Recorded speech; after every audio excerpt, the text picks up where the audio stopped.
Tenemos con nosotros hoy a Iñer Enqvist, catedrática de español, especialista en literatura hispánica, concretamente en la obra de Vargas Llosa, una gran experta también en el ámbito de la educación como analista de sistemas comparados, comparación de sistemas educativos, perdón, y de políticas educativas, y con un histórico de publicaciones pues abrumador sobre el tema, ensayos incluso pues sobre grandes pensadores españoles como Unamuno, como Jorge Ortega y Gasset, y luego una obra sobre educación pues muy interesante y muy desafiante hoy en día. Entonces, pues buenos días, Iñer, y gracias por acompañarnos en este ciclo Premio Valores Democráticos.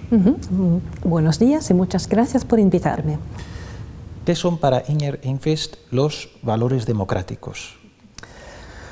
Bueno, eso es una pregunta enorme y es muy difícil decir todo, pero esto tiene que ver con la libertad de gobernar su propia vida, la libertad de gobernar juntos nuestras vidas en común, y lo que tiene que ver con la educación y con los alumnos, que es un poco el tema de hoy. Yo lo asocio a la educación y la idea de la educación pública tiene que ver con la democracia también, porque si todo el mundo va a participar en las decisiones, hace falta que todo el mundo se eduque primero. Y una cosa es que la sociedad ofrezca educación, pero es cuestión también de que los jóvenes participen, que realmente hagan un esfuerzo para aprender. El tema de esta primera edición del premio es la solidaridad. ¿Cómo introducir ese valor de la solidaridad en la educación? ¿Cómo lo ve Iñer Enqvist este tema? Primero, la solidaridad es más bien un valor político, más que educativo en sí. Pero es una meta muy buena, magnífica para la juventud, etc. Pero casi volvería a lo mismo. Para ser solidario hay que saber también ser solidario con qué. Hay que entender cómo es el mundo, hay que tener conocimiento de las personas, de las situaciones, para saber con qué persona, con qué situación debemos solidarizarnos.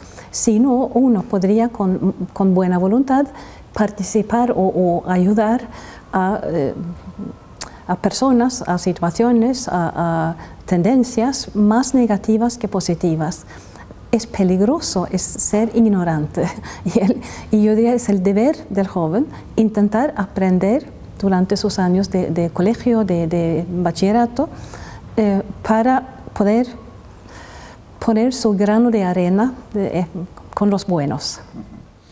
En este premio nosotros pues pedimos a los chicos, a sus profesores, a estos equipos que hagan un vídeo corto sobre este tema de la solidaridad vinculado a los valores democráticos.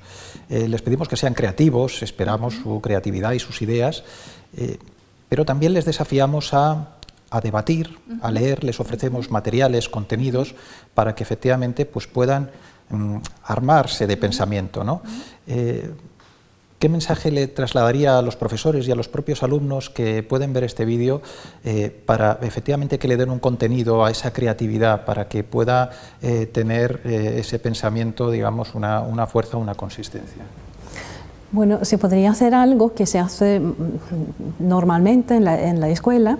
Se podría estudiar a un escritor, una obra, y hacer una reflexión en común sobre esta obra.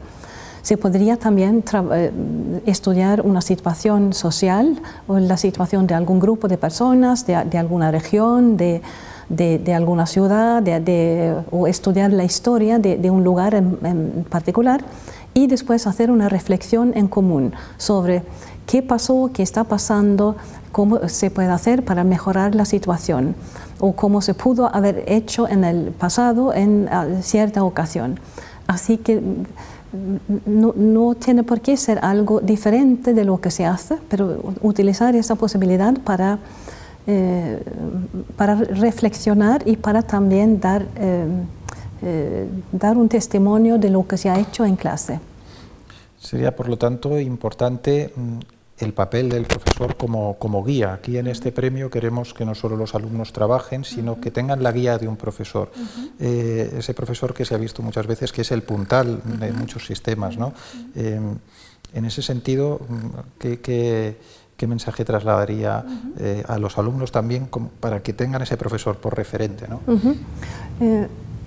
Yo diría que primero, dirigiéndome a los profesores, yo diría que un premio como este, un trabajo como este, es una manera de recordar que un profesor no solamente trabaja porque necesita su salario, no solamente trabaja para algo que pasa en el aula, sino trabaja para ayudar a su país, a estos jóvenes, al futuro.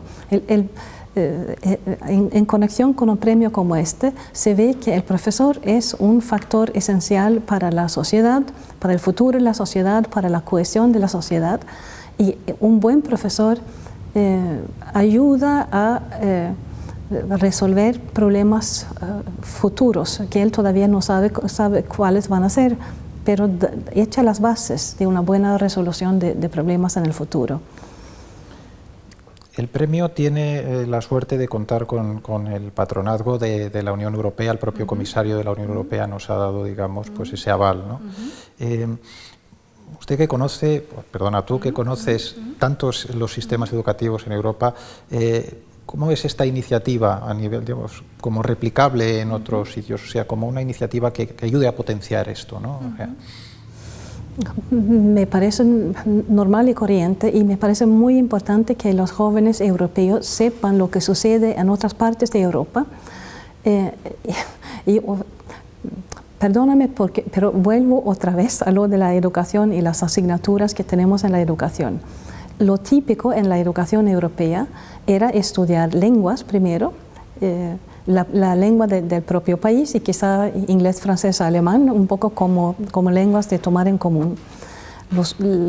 Los alumnos de humanidades solían estudiar latín, solíamos estudiar, estudiamos todavía literatura, historia política, historia literaria, historia de la filosofía, historia de las religiones. Todo esto nos daba un conocimiento en común, que primero nos permitían conocer a los otros y nos permitía también reflexionar sobre nuestra identidad y sobre la identidad de los otros, sobre lo que era Europa como resultado de un proceso largo de conocimiento, de ciencia, de colaboración y también como lugar de desarrollo de las ideas democráticas.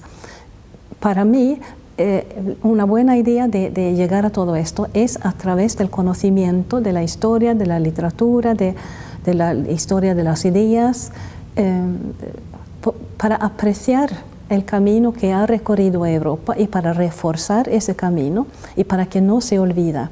Porque hay, como saben todos los que leen los periódicos, hay ahora una tendencia entre algunos jóvenes a pensar que, bueno, eso está ya adquirido, eso no necesita más trabajo ya, esto no necesita de mí. Pero ahí yo creo que se equivocan. Una sociedad democrática no es nada que está ahí para siempre, no es obvio, eso hay que defenderlo, y para defender algo primero hay que conocerlo. Así que pensar un rato, como en conexión con ese premio, detenerse a pensar un poco en la democracia como valor, viene bien. Y para terminar, como gran conocedora que eres de la literatura hispanoamericana, de los autores hispanoamericanos, ya que el premio parte, ¿no?, de España y van a hacerlo en español, y hablas de conocer, por ejemplo, a un autor, ¿qué autor o qué autores crees que podían ser atractivos para chicos de primero de bachillerato, de tercero o cuarto de secundaria, incluso de formación profesional, que también queremos que participen y que también se acerquen a esos textos para pensar la democracia, ¿no? Hay muchos, y es un poco peligroso destacar a algunos. Yo diría ciertas obras.